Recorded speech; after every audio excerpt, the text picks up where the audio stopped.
नमस्कार. सहज रेसिपी मराठीमध्ये आपलं स्वागत आहे.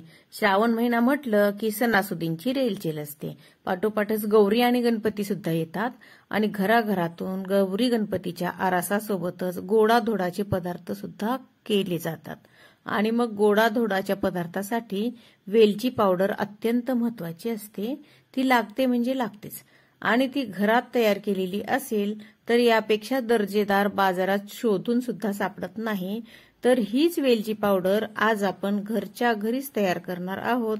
ती सुद्धा काही वेलची पावडर अत्यंत उत्कृष्ट व्हावी यासाठी काही टिप्स आणि ट्रिक्स या व्हिडिओमध्ये दिलेल्या आहेत. त्यासाठी व्हिडिओ मात्र संपूर्ण बघा. वेलदोड्याची पूड बनवण्यासाठी या ठिकाणी 40 ग्राम म्हणजेच अर्धी वाटी वेलदोडे घ्यायचे. हे वेलदोडे मात्र चांगल्या दर्जाचे असायला हवेत, म्हणजे मोठ्या आकाराचे आणि चांगले भरीव असावेत. लहान आकाराच्या वेलदोड्यामध्ये दाणे सुकलेले असतात आणि मग त्यापासून जी पावडर तयार होते तितकीशी चांगली होत नाही, शिवाय कमी प्रमाणात तयार होते. तर हे वेलदोडे आपण भाजून घेणार आहोत. त्यासाठी जाड तळाची कढई गॅसवरती ठेवायची. कढई जाड तळाचीच असावी किंवा तुमच्याकडे अशा पद्धतीचा पॅन असेल तर तो नक्की वापरा. यामध्ये वेलदोडे चहूबाजूने व्यवस्थित चांगले भाजले जातात. वेलदोडे सतत हलवत आपल्याला भाजायचे.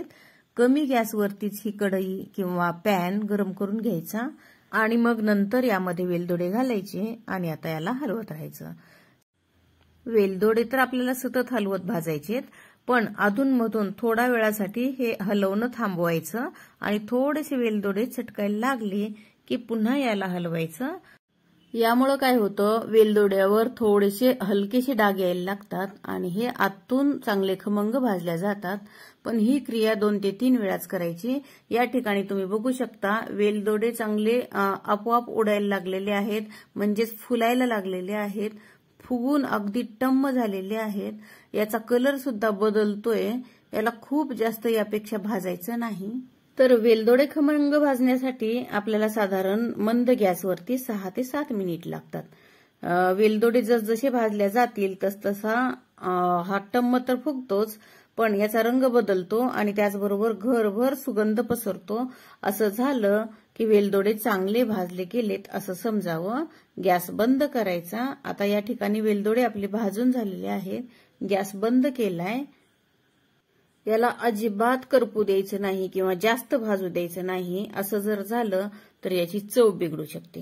वेलदोडे छान खरपूस खमंग भाजून झालेले आहेत. आता याला प्लेटमध्ये काढून घेऊया, म्हणजे हे लवकर थंड होतील. खूप थंड झाल्याशिवाय हे वेलदोडे आपल्याला मिक्सरला फिरवायचे नाहीत. नाहीतर काय होतं, कोमट वेलदोडे जर आपण मिक्सरला फिरवले तर मात्र याला तेल सुटू शकतं आणि पावडर काही व्यवस्थित होत नाही.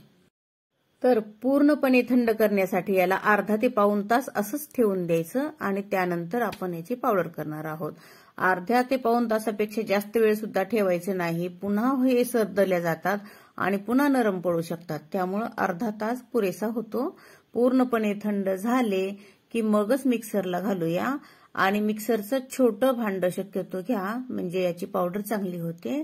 आता हे पूर्ण वेलदोडे या भांड्यामध्ये घालायचे आणि सुरुवातीला काय करायचे, मिक्सरचं बटन चालू केलं की लगेच बंद करायचं.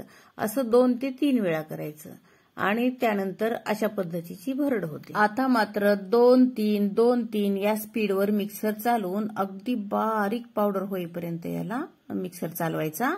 तर या ठिकाणी तुम्ही बघू शकता अत्यंत बारीक पावडर झालेली आहेत. अजिबात दोरे किंवा काही याच्यामध्ये दिसत नाहीये.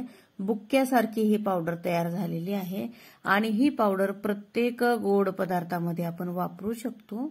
अशी अगदी बारीक पावडर तयार झाली की याला चाळायची गरज नाही किंवा चाळणीमध्ये काही निघत नाही. याच्यातला एक कण सुद्धा आपला वाया जात नाही. भरपूर सारी ही पावडर आपल्याला तयार मिळते. आता ही पावडर आपण एका प्लेटमध्ये काढून घेऊया. झाकणाची, भांड्याची सगळी पुसून सगळी व्यवस्थित एकत्र करून घेऊया आणि याला थोडा वेळासाठी थंड होऊ द्यायचं. मिक्सर जेव्हा आपण बराच वेळासाठी फिरवलेला आहे तर ही पावडर थोडीशी गरम झालेली आहे. तर आपण ही पूर्णपणे थंड होऊ द्यायची आणि एखाद्या हवाबंद डब्यात किंवा काचेच्या बाटलीमध्ये भरून ठेवायची, म्हणजे याचा सुगंध जात नाही. याला फ्रीजमध्ये ठेवण्याची अजिबात गरज नाही. 6 महिने सुद्धा याचा सुगंध जशाच्या तसा ताजा राहतो. तर माझ्याकडे ही काचेची कॉफीची बॉटल आहे, हे मी वेलची पूडसाठीच ठेवलेली आहे। तर तुम्ही सुद्धा सणासुदीच्या अगोदरच ही पावडर तयार करून ठेवा आणि ऐन वेळेला होणारी धावपळ कमी करा। रेसिपी आवडली तर लाईक करा, शेअर करा आणि आपल्या सहज रेसिपी मराठी या चॅनलला सबस्क्राईब मात्र नक्की करा। धन्यवाद।